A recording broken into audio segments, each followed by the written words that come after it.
Hello, and today we're playing Warcraft Rumble, and we finally got a brand new mini leader. We got Baron Rivendare himself, the best PvP leader according to a lot of the people who play this game. Me personally, I'm still learning how to play him, so bear with me. Right now, currently, we are trying out this build which contains Necromancer, Skeleton Party, Dark Iron Dwarf, Harpies, Blizzard, and Huntress. Also, for you new folks there who don't know about Baron Rivendale's ability basically allows him to periodically summon skeletons at the buildings I control. And as you can see here with this build, I was able to literally cap off all the resources in my favor, which is something that is always great to work in your favor. If you can control all the resources on the map, as well as push your units to pressure your enemies or counter their engages, you will more than likely win the game. Now, as you can see, he has Maya of Shadowsong, and I'm going to drop Skeleton Party right behind that tower. The reason I did that is because the current tower does mass AoE and the Skeleton Party is very weak. But since it's focusing the Huntress, that Skeleton Party is going to aid in so much damage, and we did capture the tower, dropping Blizzard to do some damage to their main keep, and we destroyed Maiev.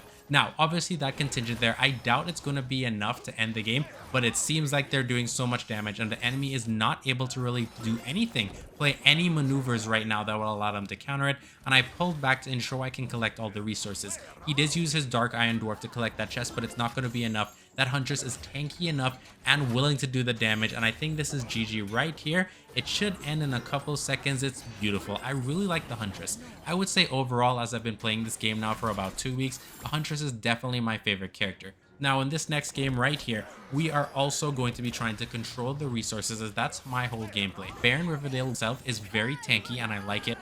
However, the Huntress is the key to this build. Now, having the Necromancer is also wonderful because it allows for a secondary push to go on, and he's very nice at defending the wave. Sadly, right there, Baron Rivendare went under, and you can clearly see that Griffin Rider destroyed him without an issue. Now, Blizzard is a spell I have on this build, however, it's not something I would say is my favorite spell. I personally really like Polymorph, or probably going with something along the lines of Execute, but that's just me. If you do have recommendations for a build for Baron Rivendare, I would more than take it. We're going to drop him down right here once we get the resources, and as you can see, the Necromancer was easily able to get rid of the force on the right hand side. We're going to collect as much resources as possible. We do know we have to go down the middle because the chests are spawning. Thankfully, Baron Rivendare is tanky and doing enough damage to destroy the enemies.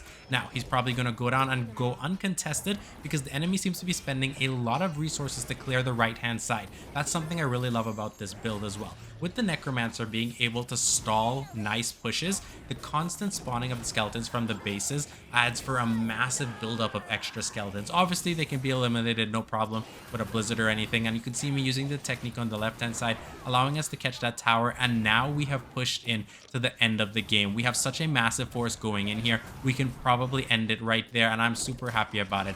Focusing on the push, but at the same time, one of the things I want to try my best to remember is ensure that don't get too cocky. Always remember to still collect your resources, but this is GG right here. We're going to go into our third game, and hopefully we can come out victorious as well. Look at that, we leveled up to Huntress, it's perfect. In this next matchup, we're going up against Cairne Bloodhoof. Now, Cairne Bloodhoof is a very interesting character because he does mass AoE, and people who have his talents, I'll be very honest with you, when you face off a high elo version of him, it's sickening to fight at times because he can do such massive damage and pushes. We're able to collect everything in the center here, which works out, and the mines as well. That is my whole gimmick with this. Now, on the left-hand side, we do have a very nice push from the enemy, so we're going to use Blizzard and hope my Huntress, oh, he used Arcane Blast, I believe, on me, but my Huntress is looking capable enough, and with the Blizzard combo, eliminated the enemies, and we got the Necromancer making its way to the enemy keep to just do a little bit of damage. We do have that Dark Spirit Troll.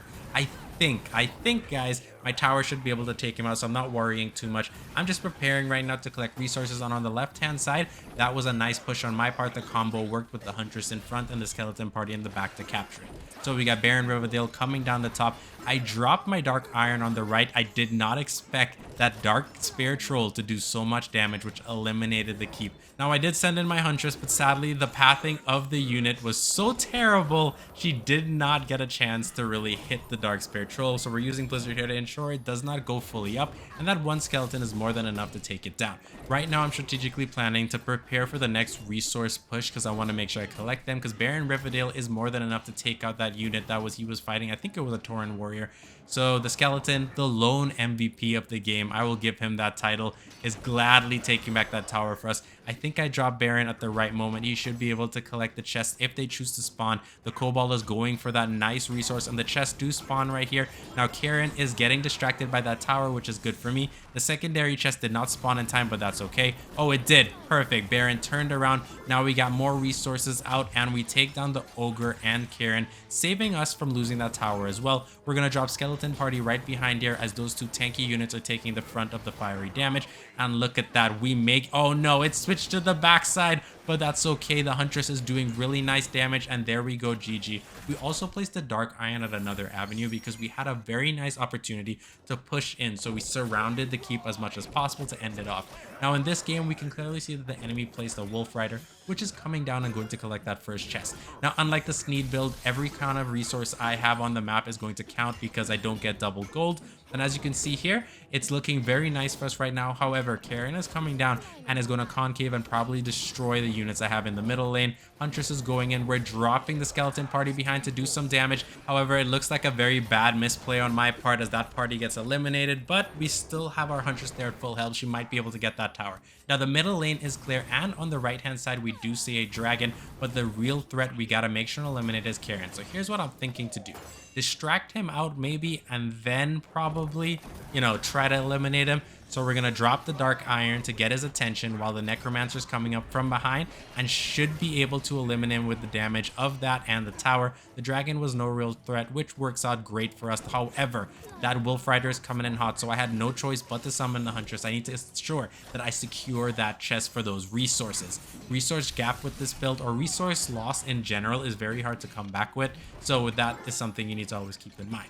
So I could use Blizzard there to take him down because he's going to AoE down all the units in front of him. So I dropped Skeleton Party behind and he turned around, but he's only hitting 2 of them and we were more than able to eliminate him. However, we are building up a massive skeletal force and the constant spawning of those little skeletons. I may want to get the talent for Baron Rivendare that changes those 1 skeleton spawning from the base to mages instead. That would be really nice. We also have our kobolds collecting some nice resources, adding more to the resource gap, and we have Baron Rivendare Necromancer at the enemy base. We're looking to collect the resources as they spawn in the middle here, so that's also something you're seeing me try my best to do.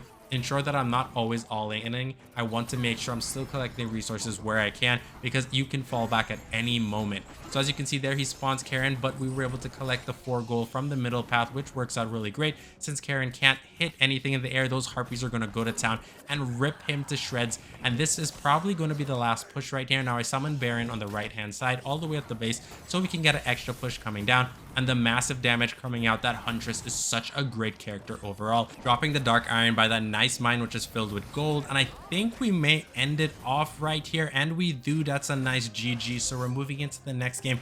And we are facing off against another Maiev Shadowsong. I'm going to place the Huntress down so she can go and collect those resources instantly. Now we need to get rid of that Dark Iron. I do not want my opponent collecting much resources. He does turn on after collecting 1 gold. We do, however, eliminate him, which I like. That is something that's always great. However, the secondary kobold is collecting a lot for my enemy. So he got away with 2 gold while we got away with 4. Which means we are ahead currently right now once we don't lose too many units. My Dark Iron is going to be able to collect that last gold. Perfect. And probably kill that kobold. Now we're pushing Baron on the right hand side. Hopefully he can do some damage to the enemy base. We do have skeletons constantly spawning out. Now that Worgen right there is invisible and is something I need to worry about. I'm waiting to see and timing in my brain when the chests are going to spawn. That Necromancer is easily going to take care of the rogue. And we're going to look to place our kobold here in a second. We do have an interesting combo coming down the right hand side. Thankfully, the Huntress was able to get those chests. And she may be able to help out with the Harpies. No, she doesn't need to. That's totally okay. And the Harpies eliminate the Dark Iron Dwarf. And the Necromancer gets eliminated by a Maiev Shadowsong. But my Huntress made it to the base and is uncontested currently. So we're just going to focus on how to get Maiev Shadowsong gone. I just realized something. I held on to 10 gold way too long. I should have started to spend, but it's okay. So with that being said, we're going to send another unit down the middle lane, which is Baron Rivendare, and a Huntress is coming right behind him to follow down. Maiev Shadowsong tried to attack the base. She wasn't enough. It really wasn't needed to be mattered. And as you can see, they're eliminating the ghoul, but sadly the Huntress on the bridge did some damage to the Huntress on the ground. Thankfully, that Blizzard slowed her down enough to save me, and we're doing some nice damage, dropping Skeleton Party right behind. Hopefully, we'll be able to do some damage to the base, even though it's a little nice far walk. This actually might be... Oh, no. I was going to say that would have been 8, but he placed his commander and instantly eliminated my squad. That one Harpy, the MVP right there, doing just enough damage to eliminate their Huntress, dropping the Dark Iron. However, I don't know if he's going to be able to collect the resources. We're about to find out. One more hit, and he he does, getting that lone resource right there. That chest is sitting so beautiful down the middle there. We're changing the arrow so we can send Baron to get that. Now, Maiev is not going to be able to take that base. It seems very weak overall. I do see the Huntress coming down. However, it's not that big of a deal. I really want to end the game right now, and I think Skeleton Party might be able to do just a little damage. I just need one more hit, and then it'll be an easy game over for us. A very nice little win streak as we're learning Baron Rivendare. Now, obviously, I think we could do a little better. Wait a minute. Why aren't I just using Blizzard? I could have used Blizzard this whole time to end the game. I don't know. For some reason, I didn't see it, but that's okay. GG.